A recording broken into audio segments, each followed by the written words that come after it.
In our Part 1 edition, we talked about our identity. And so I hope you enjoy this next part where we talk about the need for acceptance, this one in Part 2.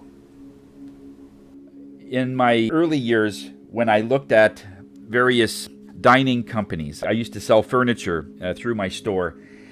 And I used to go to all kinds of companies. And I went into this one huge, massive factory to pick up my dinette sets and chairs and so on. And everything was packaged so professionally. It was really meticulous. It was great. Big factory. Then I went to some of these smaller mama and papa shops to pick up other dining sets because I like to have a variety. And all they did was put things in whatever box, and it wasn't always fitting in some boxes, but it was still packaged. The thing is, they did it all themselves. By doing it very economically, the first sign of an economic recession, the big company folded. Where the small mama and papa company, I believe, and this was going back about 15 years, I believe they're still in business today because they did things small. So in other words, don't look at the way that you're doing things as a fault. If you're doing it that way, it's very economical and you're doing it cheaper rather than having one person in a small company do it. They had 5 people doing the same job because of the hierarchy. Another one, proof. Oh, this is my favorite. You have to prove that you're worthy to me. You have to prove that you're smart. You have to prove that you can do the job. You have to prove that you have some way of showing that you're awesome. Don't look at it as proof. Look at it as, I'm going to demonstrate to you what I do. Never call it proof. It sounds the same when you say it. But when you're demonstrating, you're just demonstrating. When you're proving something, it means you're not actually talking to them. Because the energy of proof means you don't believe that you are this great, capable person. And you're actually trying to prove to yourself, and they are just listening in. That's the difference. When you're demonstrating, it's showing someone else, and they're seeing what you're doing. But when you're proving, there's part of your energy in there that you doubt that you have it. So you're proving, yes, that I am a good person. You don't need to prove anything. Somebody that sees a good character, they see it before you even open your mouth. They can just feel your energy. There's no need to prove anything. Be very careful when you're trying to prove something to anyone. Whether it's neglect or injustice that you had as a child, these will all end in some kind of rejection type energy. Again, it's not you being rejected. In one of the sessions I had recently where the person said, this is what they did to me and I felt rejected. Why would they do that to me?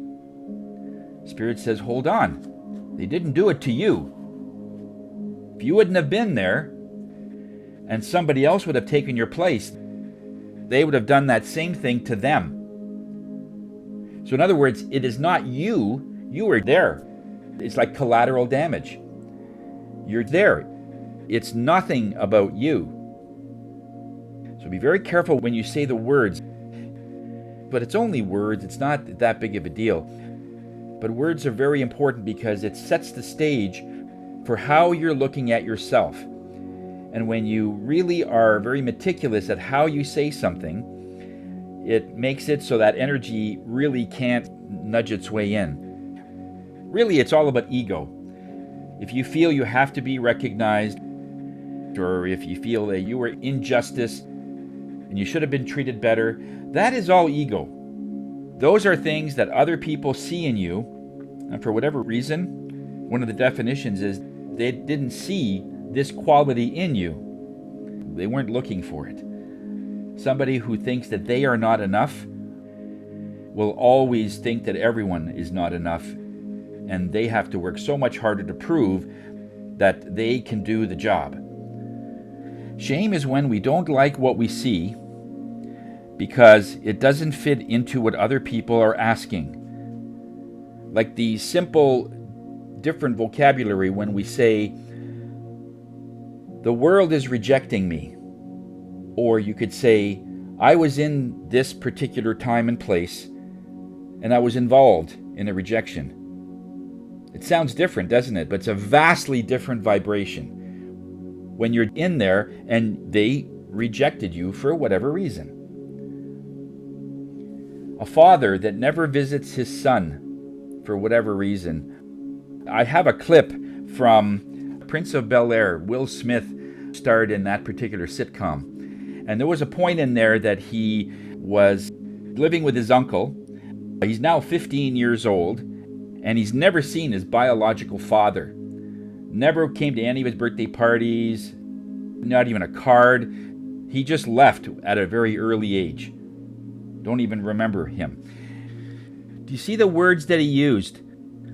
Why does he not want me? After all of that, he's still looking for approval.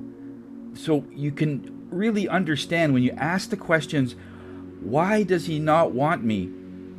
That there's no answer for it. And that's sort of the silent trap, because there is no answer for it, and we're looking for answers. So when we say, this is what it is, he's missed 14 or 15 years of the best life that I could have given him, and it's his loss. What do I need for me to move forward?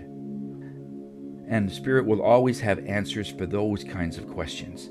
Just be careful of the why questions, because it's very difficult. And as you can see, it's painful for some people. This has been going on for quite some time. A big part of our population, in some way, they feel they've been rejected about and at something.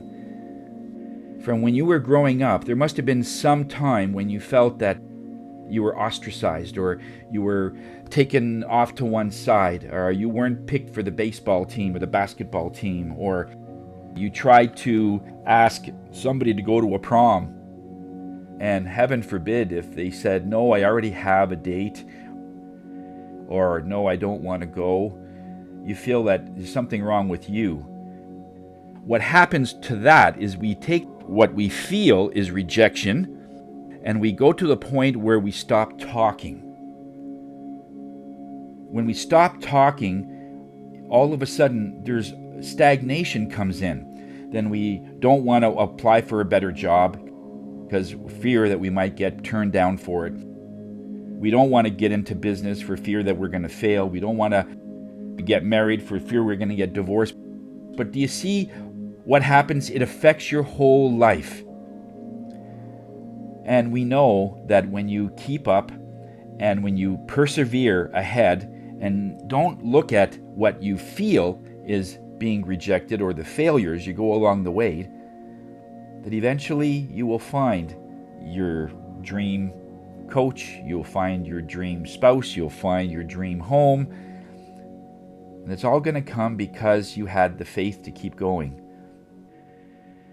You didn't look at yourself as being broken, or something that had to get fixed, or something missing that you'll never attain.